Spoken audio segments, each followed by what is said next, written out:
चरणों में आपके दर्शन, धीरेन्द्र कृष्ण शास्त्री जी महाराज जी के श्री चरणों में आपके दर्शन से ही पूज्य बालाजी सरकार का दर्शन अनुभव हो रहा है। आपके चरणों की धूल ये दास अनिरुद्ध अपने माथे पर सजाता हुआ अपने आप को कृतार्थ समझ रहा है।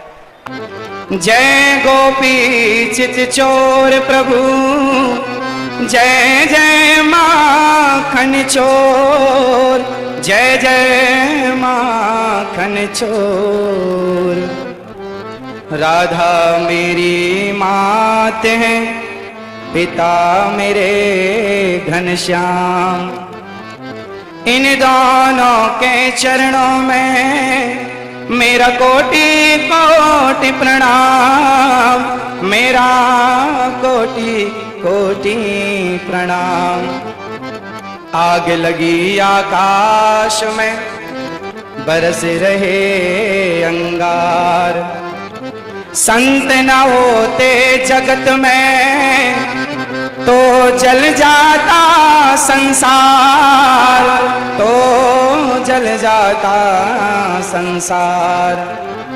बोलिए श्री बागेश्वर वाला जी सरकार की, संत समाज की, स्वामी जी के द्वारा सुंदर कार्यों की, हिंदू राष्ट्र की, भारत माता की जय जय श्री राधे, जय जय श्री राधे।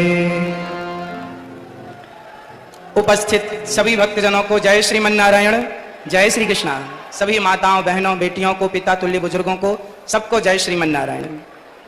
पूज्य मलुक पीठ वाले महाराज जी जिनके चरणों की धूल ये दास बनने की कोशिश कर रहा है, ऐसे पूज्य स्वामी जी भगवत तुल्य पूज्य स्वामी जी के श्री चरणों में और पूज्य संत श्री आप सभी विद्वानों के, गुरुजनों के और संतों के श्री चरणों में बारंबार नमन।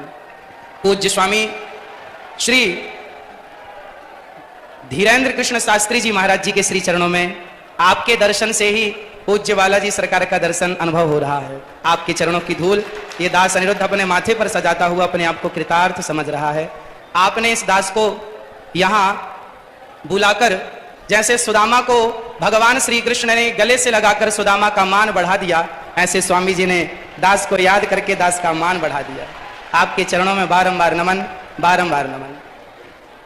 पूज्य सरकार बालाजी सरकार के, पूज्य श्री बागेश्वर बालाजी सरकार के द्वारा, पूज्य स्वामी जी के द्वारा यहाँ जितने भी कार्य हो रहे हैं, चाहे बेटियों का विवाह हो, चाहे हिंदू राष्ट्र की चर्चा हो, चाहे देश को बागेश्वर बालाजी सरकार का चमत्कार दिखा करके और जन जन के हृदयों में एक भक्ति की चेतना को स्थापित करना, या फिर पूज्य बागेश्वर बालाजी सरकार की कृपा से सबका दुख दर्द हरना, ये जो भी आप कर रहे हैं, इससे समाज में एक नई जागरूकता आ रही है। समाज इन शक्तियों को, सोई और खोई हुई शक्तियों को पहचानने लगा कि हमारी शक्ति कितनी विशाल है।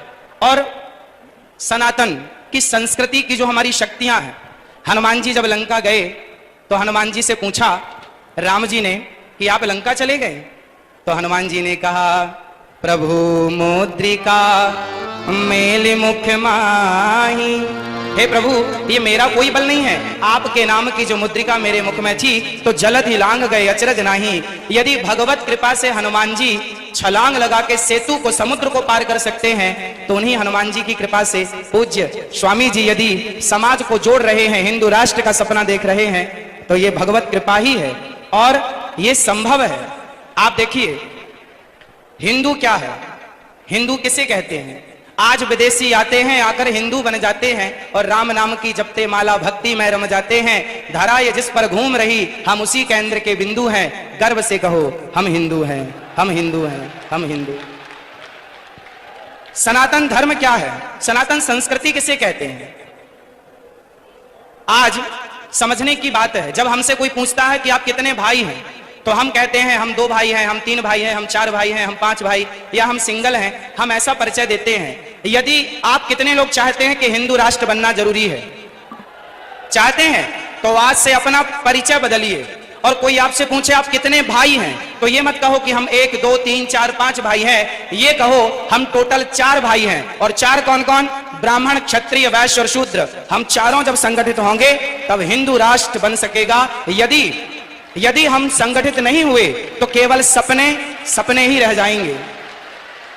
इसलिए आज से हम कितने भाई हैं? कौन कौन?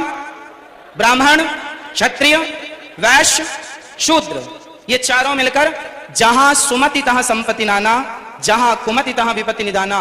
जहां संगठन होता है ना वहीं विजय होती है। जहां एकता है वहां सब कुछ है, संसार की हर खुशी वहां है जहां एकता है। यदि हम बिखर गए, मुगलों ने, अंग्रेजों ने क्या किया? हम हिंदुओं को, हम सनातनियों को लड़ाया, आपस में लड़ाया। फूट डालो शासन करो किसका नारा था? तो आपस में लड़ाया उन्होंने, हम लड़ते चले गए और लड़ने का परिणाम यह हुआ कि हमारे देश के टुकड़े टुकड़े हो गए। केवल लड़ाई का परिणाम है ये। यदि हम संगठित रहते तो क्या मजाल किसी की कि हमारी तरफ कोई आंख उठाकर देख लेता। हमारे सनातन धर्म में चाहे ब्राह्मण हो, क्षत्रिय हो, वैश्य हो, शूद्र हो, आप बताइए आज जिस छुआछूत, ऊंच नीच की बात की जाती है, बताइए क्या हमारे सनातन धर्म में, क्या हमारे हिंदू धर्म में, क्या हमारे वेद पुराणों और ऋषि मुनियों के द्वारा क्या छुआछूत की भावना कभी थी? यदि छुआछूत होता तो भगवान राम निषाद राज्य को गले ना लगाते।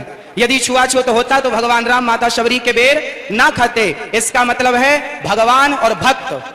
हमारे यहां तो संत रैदास जी हुए हैं जिनके चरणों को लोगों ने प्रणाम किया है, धो धो करके पिया है, जिनका आज भी ये मुहावरा, ये वाक्य आज भी प्रचलित है कि मन चंगा तो कटौती में गंगा।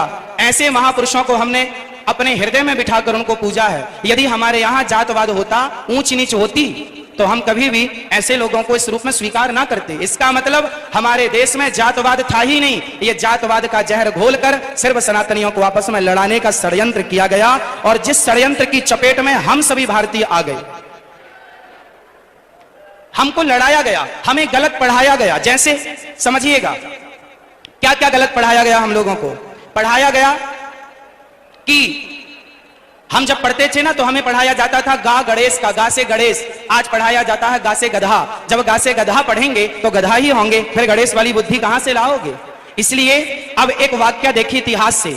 लोग कहते हैं कि हिंदू धर्म में सती प्रथा थी, राजा राम मोहन राय जी ने इसे बंद किया। ये जो जानकारी है ना, ये अधूरी जानकारी है।